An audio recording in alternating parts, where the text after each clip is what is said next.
Saudações a todos, vamos iniciar mais uma aula dedicada a estudar o cálculo diferencial e integral sob contexto da análise real ou fundamentado nos princípios da análise real.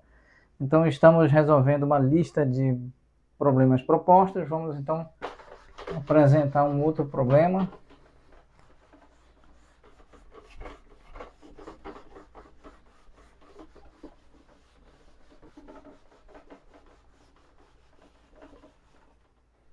Então agora vamos tentar resolver o limite quando x tende a zero aplicado sobre seno de 3x dividido por seno de 7x. Muito bem. Então, muito cuidadosamente, nós vamos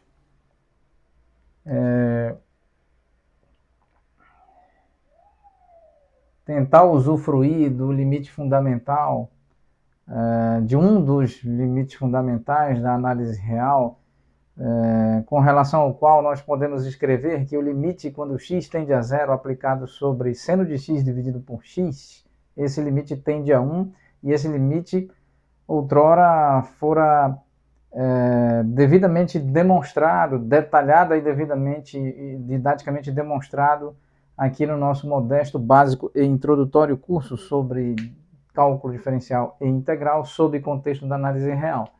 Então, usufruiremos dos limites fundamentais até a presente data demonstrados no nosso canal. E agora vamos aqui usufruir da propriedade ou do elemento neutro para a operação de multiplicação no espaço contínuo dos reais, que é exatamente o número 1. Então, nós vamos tentar escrever 3x, como podemos escrever,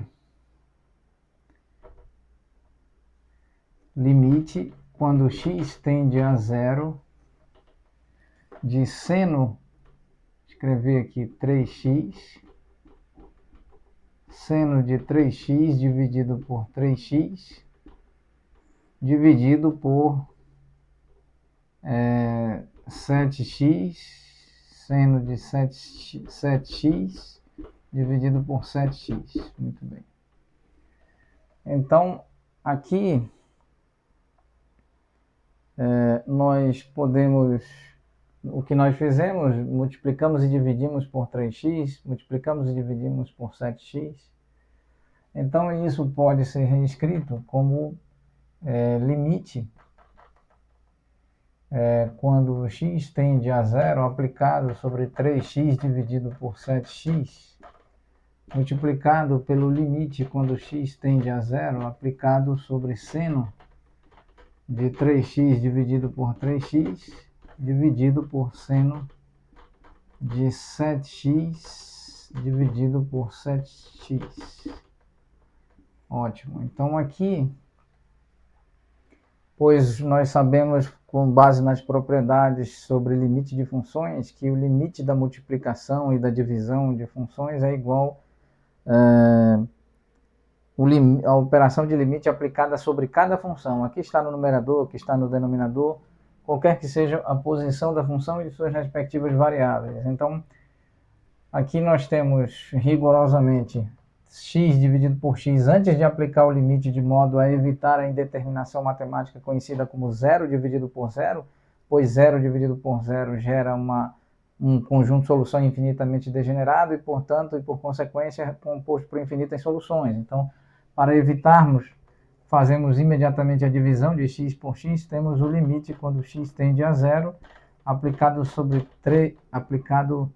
aqui como sobre 3 dividido por 7. E então o limite quando x tende a zero aplicado aqui sobre seno de 3x dividido por 3x e seno de 7x dividido por 7x.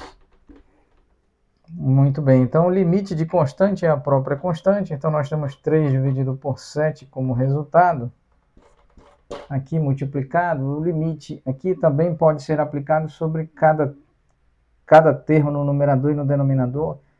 Então nós temos limite aplicado sobre seno de 3x dividido por 3x, quando x tende a zero,